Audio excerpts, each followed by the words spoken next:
Қайырлы күн, достар. Бүгін сіздермен бала тәрбиесі жайында айтатын боламын. Жалпы бала тәрбиесінің негізгі үш бөліктен тұрады. Біріншісі құрсаққа дейінгі тәрбие және құрсақтағы тәрбие, одан кейін құрсақтан кейінгі тәрбие. Бүгін біз құрсаққа дейінгі тәрбиені айтатын боламыз.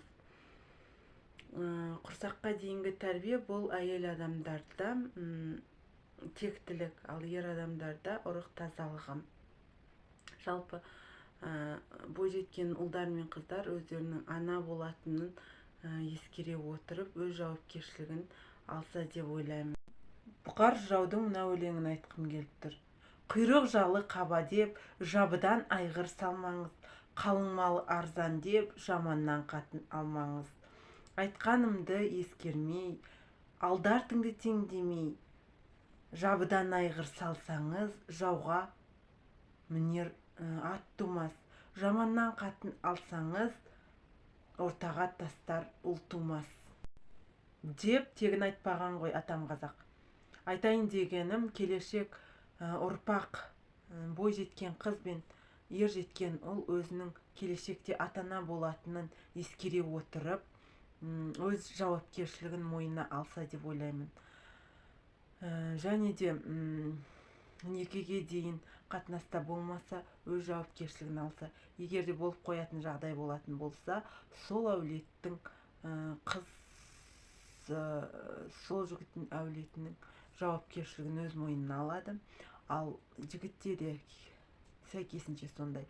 Сол қарым-қатынаста болған жігіттің отбасының жауапкершілігін өз мойнына алады.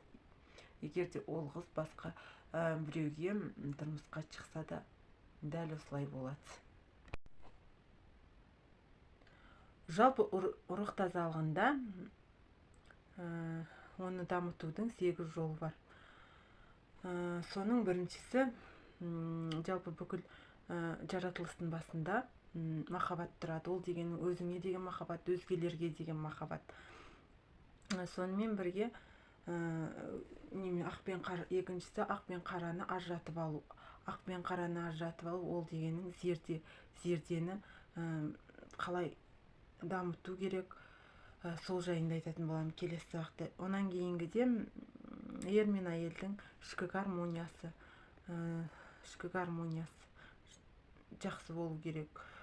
Соның ең төртіншісі өз шежіреңді жақсы білу керек. Соның ішінде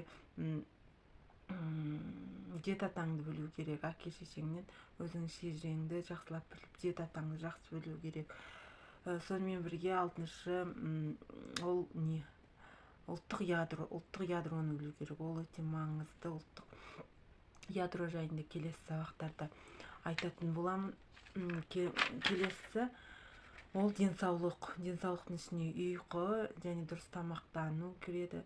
Уақытында ұйықтау, мысалға, онда жатып, 1-ге дейін, 2-ге дейін ұйықтау. Осы уақыт аралығында ғалымдар дәлелдеген ұйқы өте маңызды. Осы уақытта адам өседі, дамиды, денсаулығы жақсы. Осы кездегі ұйқы болады. Одан кейінгі ұйқы сондай адамды сергек қылмайды. Одан кейін тамақты да өзің талғамың, жегің келген тамақты жеп, қалай болса солай тамақтануға да болмайды. Ұрық тазалығына тағы да ең соңғысы ол ниет. Ниетің дұрыс болу керек. Ердің де, әйелдің де ниеті. Бірдеңені жасар кезде ниетпен жасау. Және де қиындатпау керек. Не нәрсені оңайлатып, оңай ғып жасауға тырысу керек.